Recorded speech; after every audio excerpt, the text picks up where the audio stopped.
Kaixo eta ongi etorri Jakindunera. Gaur azido karboxilikoei buruzko bideo bat ikusiko dugu.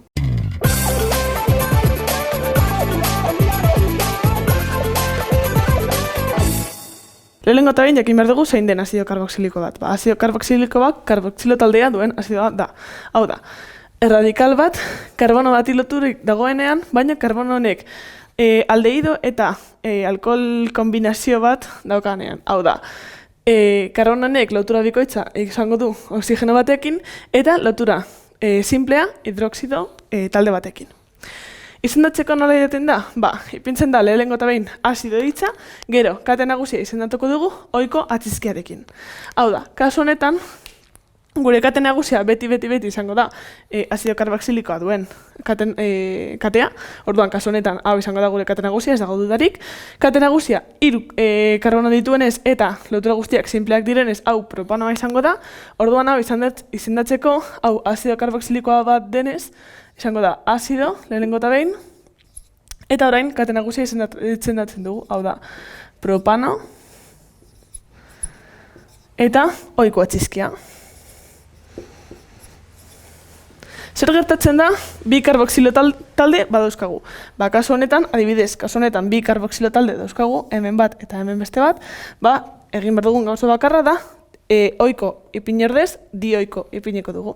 Hau da, 3 karbono ditu ere, kate nagusia, orduan hau propanoa izango da bere lotura guztiak sinpleak direlako.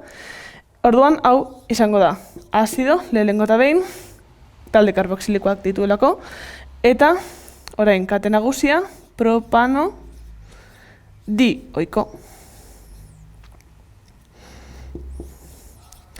Eta zer gertatzen da, adibidez, talde hau erradikal bezala daukagunean. Izendatzerakoan, dioiko atzizkia, azido dioikoa ipin ordez, bakarrik karboxi aurrizkia ipiniko dugu. Beste ariketa batzuetan ikusiko dugu nola izendatzen den hori. Eta, azkenik, jakin behar dugu, azido karboxilikoa aldehídoak eta azetonak, alkoholak, azigabetasunak, halogenatuak eta erradikal alkiloak baino garrantzitsuagoak izango dela. Orduan, kasu honetan, hemen aldehído bat eta karboxilo bat daukagunean, gure talde funtzional nagusia, gure talde karboxilikoa izango da. Orduan, hau izendatzerakoan 3 karbono ditu, lotura guztiak sinpleak dira, orduan hau izango da azido, zeren eta gure talde nagusia azido bat da. Eta orain, izendatuko dugu gure kate nagusia, hau dela.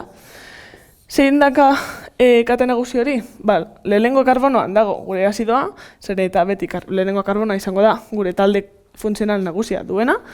Eta 3. karbonoan formil bat dauka, zeren eta aldehído bat erradikal bat denean, formil izendatzen genuen. Orduan hau izango da 3 formil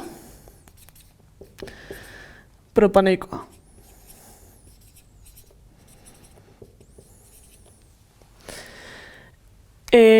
Kasu honetan, 3 hau ez dugu ipini behar ze aldehído bat bada bakarrik hemen ipini aldugulako. Hemen ez dago loturarik muturrenetan ipintzeko, orduan 3 hau ez dugu ipintzen ondo egongo lirateke.